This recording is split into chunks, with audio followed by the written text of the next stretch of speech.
बिस्मिल्लाहिर्रहमानिर्रहीम। वो कहावत है कि घर का भेदी लंका ढाए। यही कुछ हाल है पाकिस्तान तहरीक इंसाफ के बाज़ रहनुमाओं का कि वो अपने ही राज खुल कर बयान कर देते हैं। जैसा कि अभी मुजम्मल असलम साहब जो कि मशीर ख़जाना हैं खैबर पख्तूनख्वा हुकूमत के, और इमरान खान साहब ने उन्हें ख़ुद नामज़द किया है कि वो ये मामलात देखेंगे, वहाँ के ख़जाने के फिनांस के मामलात वो देखेंगे। और पार्टी की जब हुकूमत ख़त्म हुई थी इमरान खान साहब की, उस वक्त भी मुजम्मल असलम साहब को इस हवाले से अपना मशीर मुकर्रर कर दिया गया था। उन्होंने एक बड़ा दावा किया, और दावा ये किया है कि जनाब दो बड़े जो पाकिस्तान तहरीक इंसाफ के अपने आप को चैम्पियन कहते हैं, मुल्क से बाहर जाकर बैठे हुए हैं यूट्यूबर्स, एक हैं डॉक्टर शहबाज गिल साहब और दूसरे हैं जनाब शहजाद अकबर साहब। इन दोनों के बारे में उन्होंने सोशल मीडिया पर, ट्विटर पर यह लिखा है कि जनाब मेरे सामने इन दोनों को इमरान खान साहब ने पार्टी से निकाल दिया था। यानी गोया जो है वो खुलकर ये बात बता रहे हैं कि इमरान खान साहब शहबाज गिल साहब को भी नापसंद करने लगे थे और शहजाद अकबर साहब को भी नापसंद करने लगे थे। ये बातें तो पहले से मौजूद भी थीं, और ये कहा जाता था कि शहजाद अकबर साहब के हवाले से तो इमरान खान साहब ने कई बार गुस्से का इजहार भी किया था कि जनाब आपने मुझे कहा फ़लाँ की करप्शन के केसेस हैं, बड़े सबूत हैं मेरे पास, लेकिन उन तमाम सबूतों में कोई चीज़ भी जो है वो सदाकत पर या हक़ाइक़ पर मबनी नहीं थी, जिसकी वजह से इमरान खान साहब को बसा औक़ात जो है वो ख़ासी जो है मुश्किलात का सामना करना पड़ा। और उनके उन बयानबाजी में जिसमें वो कहा करते थे कि जनाब फ़लाँ शख्स की फ़ाइलें हैं, फ़लाँ के सारे सबूत हैं, तो ये सारा मामला शहजाद अकबर साहब ने बिगाड़ा हुआ था।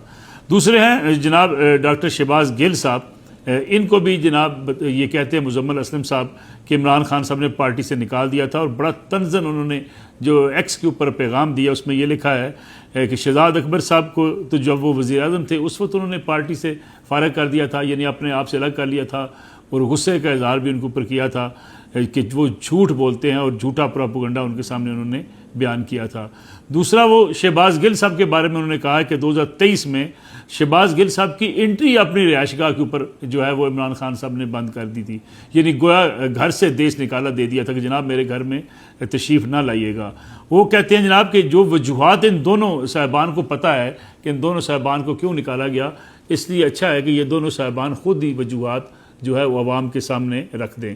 साथ ही उन्होंने ये कहा कि जनाब शहबाज गिल साहब को चूँकि वहाँ पे नौकरी नहीं मिल रही, कोई यूनिवर्सिटी उनको जो है लेक्चर रखने को तैयार नहीं है, तो अब वो ये बयानियाँ बनाकर या तहरीक इंसाफ का बंदा बनकर जो है व्यूज़ हासिल उन्होंने करने होते हैं और कमाई करनी होती है, और जब तक वो जो है उनको कोई नौकरी नहीं मिलती उनका ये धंधा जारी रहेगा, इसलिए वो व्यूज़ हासिल करने के लिए तहरीक इंसाफ को अपनाए हुए हैं। गोया वो ये कह रहे हैं कि तहरीक इंसाफ से उनका कोई लेना देना नहीं है, ना इमरान खान साहब से उनका लेना देना, लेकिन वो सिर्फ रियासत मुखालफ बयानियाँ इसलिए बनाते हैं कि ताकि जनाब वो अपने व्यूज़ को बढ़ा सकें। दूसरे साहब जो हैं शहजाद अकबर साहब के बारे में उन्होंने कहा कि उनकी वकालत नहीं चल रही, यानी बरतानिया में उनको कोई केसेस नहीं मिल रही है, उनका जो है वो कारोबार ज़िंदगी चल नहीं रहा, माली मुश्किलात हैं, इसलिए वो भी इस धंधे में लगे हुए हैं कि व्यूज़ हासिल करें।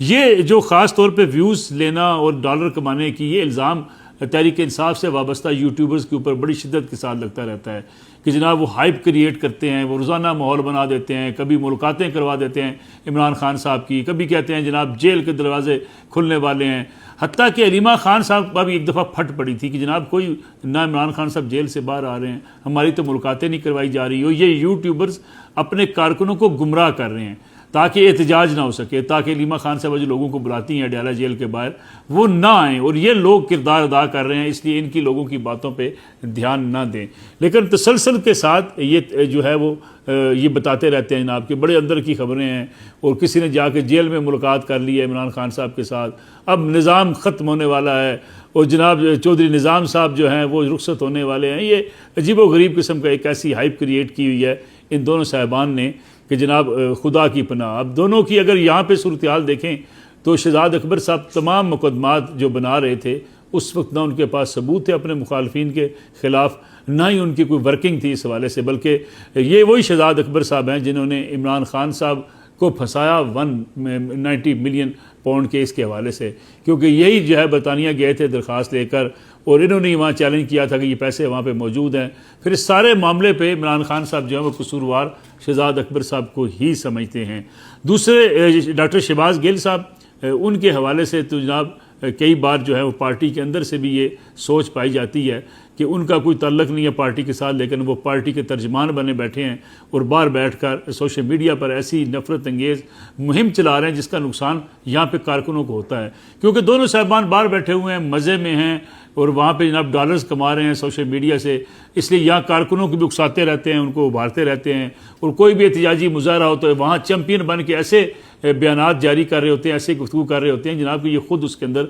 शरीक हैं। माजी में भी आपने देखा होगा ये वही साहब हैं डॉक्टर शहबाज गिल साहब जो जटन का पुत्र होने के दावेदार हुआ करते थे, जनरल कमर जवेद बाजवा साहब के रिश्तेदार होने की भी दावेदार थे और ये भी कहा करते थे हम तो एक ही हैं जी। और ये जो है जनाब उस वक्त के अगर आप इनके बयानात अपने सामने रखें तो आपका अंदाज़ा होगा कि जिस तरीके से ये इस्टेब्लिशमेंट के सामने लेटे हुए थे या जनरल जब कमर जवेद बाजवा साहब की मदद सराई किया करते थे, शायद ही किसी ने इतनी मदद सराई की हो कि हत्ता कि इन्होंने रिश्तेदार होने का भी दावा इन्होंने कर दिया था उस वक्त के आर्मी चीफ के साथ।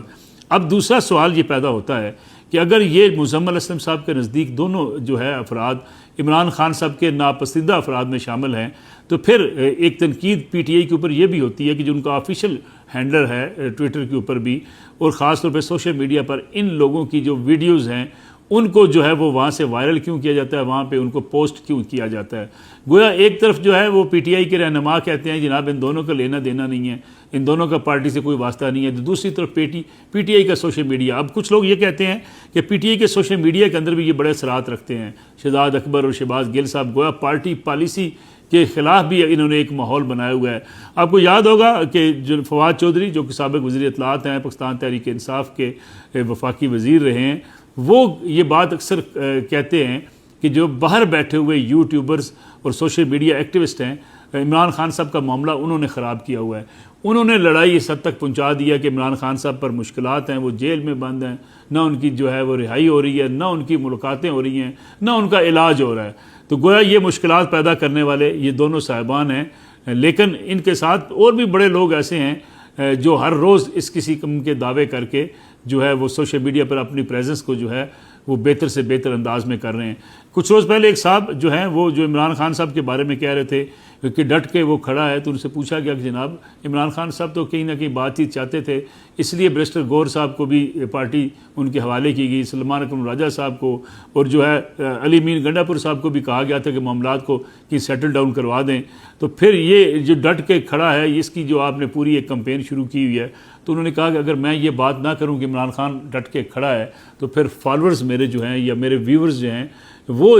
मुझे देखना बंद कर देंगे। वो इसलिए मुझे देखते हैं कि मैं जनाब इमरान खान साहब को एक जो है वो डट के खड़ा होने वाला एक लीडर बना के पेश करता हूँ, इसलिए मेरे जो है व्यूज़ हैं वो मुझे मिलते हैं। गोया झूठ और सच की जो आमेज़श है उसमें आपके लिए भी फैसला करना बड़ा मुश्किल हो जाता है कि झूठ कौन बोल रहा है और सच कौन बोल रहा है। अब आते हैं बजट की तरफ। बजट की प्रेस कॉन्फ्रेंस जो है हुकूमत के लिए ख़ासी मुश्किल का सबब बनी है, क्योंकि हुकूमत के ऊपर भी इल्ज़ाम लगा कि जनाब अपनी मर्ज़ी के वो जर्नलिस्ट बुला लेते हैं, मर्ज़ी के सवालात कराते हैं और जब सवालात मर्ज़ी के ना हों तो फिर उठकर चले जाते हैं। ये वतीरा हमारे यहाँ सियासतदानों का बन चुका है। सियासतदान किसी भी सियासी जमात में हो, जब हुकूमती ओहदे पे पहुंचता है वो कहता है जी मेरी बात सुनी जाए, मेरा खुतबा सुना जाए, यानी मैं जो कहूँ उसी को सुना जाए, जो आगे से कुछ सवाल करने वाला कोई ना हो। यानी आप सवाल करें तो आप जो है वो गदरन जदनी करार पाते हैं कि नहीं आप इस बंदे ने सवाल की ज़रूरत कैसे की। तो गोया उस प्रेस कॉन्फ्रेंस में पोस्ट बजट प्रेस कॉन्फ्रेंस के जो तल्ख सूरत हाल पैदा हुई तलखी वाली, उसमें भी हुकूमत का वही रवैया है कि हुकूमत सुनना नहीं चाहती और हुकूमत सुनाना चाहती है। आज जो है वो अताउल्लाह तारड़ साहब वज़ीर इत्तलाआत हैं, उन्होंने कहा कि जब जो कंपनियां रिटर्न अपनी जमा करवाएंगी तो हम इस बात का भी जायज़ा लेंगे कि वहाँ मुलाजमीन को कितनी तनख्वाहें जो है वो मिलती हैं। बड़ा सादा सा सवाल है जो उस वक्त प्रेस कॉन्फ्रेंस भी उनसे किया गया था। सनाउल्लाह खान जो हैं सीनियर साफ़ी, उन्होंने कहा था, उन्होंने कहा जी HBL के अंदर या किसी भी आप जो है वो बैंक के बाहर चले जाएँ तो आपको अंदाज़ा होगा कि जो गार्ड्स बाहर खड़े होते हैं उनकी तनख्वाह कितनी है, कितनी वो जो है बैंक्स जो है वो बाकी इदारे गार्ड्स की तनख्वाह कंपनियों से वसूल करते हैं और कितनी उनको देते हैं। आपको सुनकर ये हैरानगी होगी अगर कोई 50,000 रुपये के एवज़ जिसने गार्ड जो है वो हायर की होती हैं, कंपनी आगे उनको 25,000 रुपये देती है। जो मिनिमम आमदन है उससे भी कम के ऊपर ये गार्ड्स जो हैं आपके मुख्तलिफ इदारों के बाहर खड़े होते हैं। ना उनके लिए खाना पीना, ना उनके लिए पानी का बंदोबस्त। बेशतर जगहों पे, किसी जगह पे तो हो सकता है कोई अच्छे लोग मौजूद हों, वहाँ पे आपको मिल जाते हों उनके लिए सहूलियात, लेकिन बेशतर लोग बेचारे जो हैं वो खाने के लिए, अगर आप देखें कहीं जो मुख्तलिफ़ जगहों पे खाना बांटा जा रहा होता है, लाइन में आपको नज़र आएंगे ज़्यादातर मुख्तलिफ़ इदारों में काम करने वाले गार्ड्स आपको नज़र आएंगे, बेचारे धूप में लग के मुफ्त का खाना जो है, फ्री खाना, फ्री दस्तरखान से खाना वसूल कर रहे होते हैं। यह है हुकूमती रेट। हुकूमत जो है वो अपनी पॉलिसियों पर अमल दरामद नहीं करवा सकती, ना बड़े इदारों में ना सोशल सिक्योरिटी का निज़ाम बना सकती है, ना इंश्योरेंस करवा सकती है मुतलका इदारों से, ना मिनिमम वेजेस के ऊपर अमल दरामद करवा सकती है। गोया जो हुकूमत का जो ग्रिप है हुकूमत का, वो इतनी कमज़ोर है कि हर कोई यहाँ पे अपनी मर्ज़ी करता है और कोई उसे पूछने वाला नहीं है। इसलिए बजट के बारे में बुलंद बांग दावे तो अपनी जगह, लेकिन जब तक हुकूमत के अहकामात या हुकूमत की फ़ैसलों पर अमल दरामद नहीं होता, आम आदमी मुश्किलात में फंसा रहेगा। और उसके लिए एक बड़ी विल की ज़रूरत है और एक बड़ी ख़ास तौर पे जुर्रत और बहादुरी के साथ चीज़ों को इम्प्लीमेंट करने की ज़रूरत है, जिसमें खासी कमी पाई जाती है। अब आते हैं उस लड़ाई की तरफ, उस जो है बेचैनी की खबरों की तरफ जो शुरू की सुहेल वड़ाई साहब ने कि हुकूमत जुलाई के बाद जा सकती है। उन्होंने जो है एक तज़िया पेश किया, उस पर बड़ी जो है आजकल जो है तनकीद भी की जा रही है। हत्ता कि मोहसिन नकवी साहब ने भी कह दिया कि सुहेल वड़ाई साहब की रिटायरमेंट की उम्र है, रिटायरमेंट लें और मज़े से ज़िंदगी गुजारें। गोया जो ख़बरें इस किस्म की जब आती हैं और मोहसिन नकवी साहब जब तरदीद करते हैं, क्योंकि वो बड़े करीबी दोस्त हैं सुहेल वड़ाई साहब के, तो फिर बाज़ लोग ये तासुर भी देते हैं कि शायद जो है कोई एक तब्दीली जो है या आने वाले दिनों में मोहसिन नकवी साहब की भी कोई ज़िम्मेदारी बढ़ने वाली हो सकती है, इसलिए तरदीद करना उनके लिए ज़रूरी हो गया था। वरना मोहसिन नकवी साहब सुहेल वड़ाई साहब की किसी खबर की तरदीद करने वाले हैं नहीं।